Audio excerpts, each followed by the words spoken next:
अस्सलामुअलैकुम। कुरानुद्दीन चैनल में एक नई मालूमाती वीडियो के साथ अना मैसेज आपकी खिदमत में हाजिर हैं। उम्मीद करते हैं अल्लाह पाक के करम से आप तमाम लोग खैरियत से होंगे।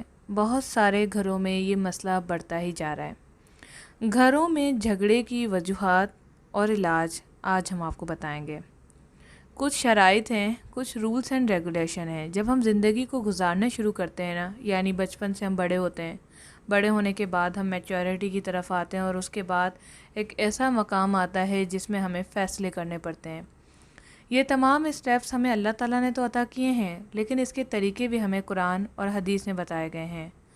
आजकल देखा जाता है कि घरों में झगड़े बहुत ज़्यादा हो रहे हैं। हर छोटी बात पे नाराज़गी, नाचाकी, गलतफहमी या फिर सच, ये तमाम चीज़ें देखी जाती हैं। इनकी वजूहात क्या है? मैं चंद वजूहात आपके सामने पेश करूंगी जिससे आप खुद एग्री करेंगे। तो चैनल को ज़रूर सब्सक्राइब करें अगर आप नए हैं तो, और वीडियो को लाइक करें हमारी हौसला अफजाई के लिए।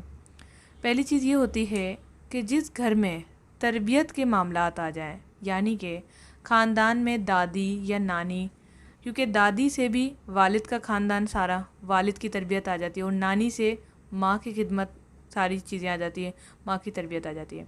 अगर वहाँ से ही मामलात ख़राब हों तो याद रखें कि इसका असर आपकी वाली नस्ल पर भी होगा। इसे तोड़ना बहुत ज़रूरी है। फॉर एग्ज़ाम्पल, अगर नानी के घर में झगड़े होते थे तो आपके अंदर कुछ ऐसी आदतें, कुछ ऐसी बातें आ जाएंगी जिससे आपके घर में और आगे आपकी बहुएं और बेटियों के घरों में भी मसले होंगे। इस लड़ी को तोड़ने के लिए जांचा जाए कि घर में झगड़े की वजूहात क्या है। पहली चीज़ ये है जिसे हम ख़ानदानी कहते हैं। बीमारी का भी इससे काफ़ी ताल्लुक़ है, बीमारी भी इस तरह से होती है, ख़ानदानी कहते हैं। इसी तरह से झगड़े भी ख़ानदानी होते हैं।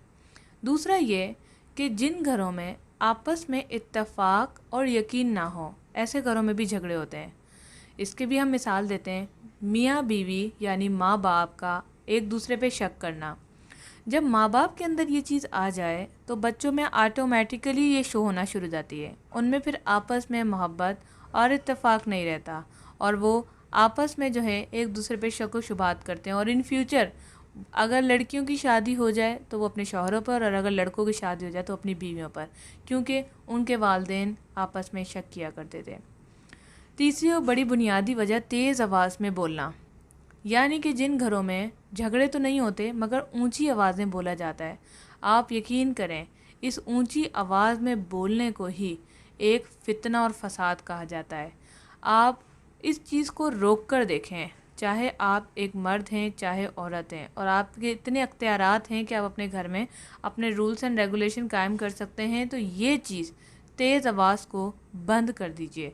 ना तो आपने बच्चे पे चिल्लाना है, ना आपने बड़ों पे चिल्लाना है, ना बीवी पे चिल्लाना है, ना बीवी ने शौहर पे चिल्लाना है।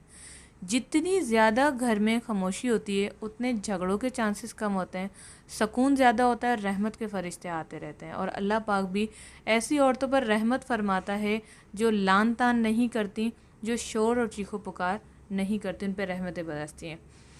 ये चीज़ें तीन अहम काम जिससे आपके घरों में झगड़े ख़त्म हो सकते हैं। चौथा काम आपने क्या करना है, नमाज को कायम करवाएं। मैंने अक्सर देखा है जिन लोगों के घरों में झगड़े होते हैं उनमें नमाजें भी कम पढ़ी जाती हैं। नमाजें कम पढ़ने की वजह से झगड़े होते हैं, रहमत और बरकतें कम होती हैं। तो अपने आप में भी ये आदत डालें, बच्चों में भी आदत डालें। मैं ये तमाम चीज़ें ज़ाती एक्सपीरियंस के साथ बोल रही हूँ। मेरी तमाम वीडियोस वो होती हैं जो हम आजमाते हैं खुद या देखते हैं, जो रियलिटी बेस पर होती हैं। आप नमाजें कायम करके देखें, सुकूनियत भी आएगी और घर में झगड़े भी ख़त्म हो जाएंगे। पांचवा और आखिरी बात, वैसे तो बहुत सारी बातें हैं झगड़े होने की, लेकिन पांचवा और आखिरी बात मैं आपको बताती चलूँ। जो लोग इधर की बात उधर करते हैं, यानी कि शौहर ने कोई बात की जो कि नागवार गुजरी, उठा के फ़ोन अपनी माँ को कर दिया। माँ ने क्या किया, घर के माहौल को जांचे बगैर उस वक्त बेटी के गुस्से को सुनते हुए गलत फैसला दे दिया या गलत बातों से समझा दी। वही रिएक्ट उसने अपने ससुराल में किया और कुछ टाइम बाद मामला सॉर्ट आउट हो गया। लड़की पछता रही कि काश उस वक्त मैंने अपनी माँ का कहना ना माना होता तो आज मैं इतनी प्रॉब्लम के बाद सुकून में ना आती, बल्कि उसी दिन ही सुकून में आ जाती।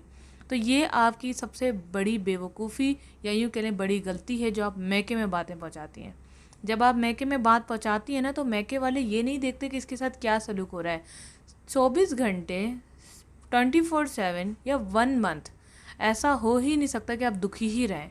अप डाउन हर किसी की लाइफ में आता है, लेकिन हम क्या करते हैं, दुख जो है अपने मैके पहुंचा देते हैं और खुशियां छुपा के रख लेते हैं। हालांकि उल्टा करना चाहिए, खुशियां बतानी चाहिए और दुख और परेशानी छुपा के रखनी चाहिए। जब हम खुशियों को बताते हैं ना तो वो कम नहीं होती हैं, बढ़ती हैं। इसी तरह से गम को जितना बताएंगे उतना ही वो बढ़ेगा। तो ये एक 5वीं और बड़ी गलती है घरों में फसाद और झगड़े की। अगर आप इन 5 चीज़ों पर अमल कर लें, मैं आपको गारंटी देती हूँ विद इन 1 मंथ आपके रिजल्ट्स आपके सामने होंगे, आपके बच्चों की तरबियत अच्छी होगी, आपके घर के मामलात बिल्कुल ठीक हो जाएंगे। तो उम्मीद करते हैं आप इस पर ज़रूर अमल करेंगे। हमें बताइएगा इन 5 बातों में सबसे ज़्यादा बात आपको कौन सी पसंद आई। Thanks for watching. अल्लाह हाफिज़।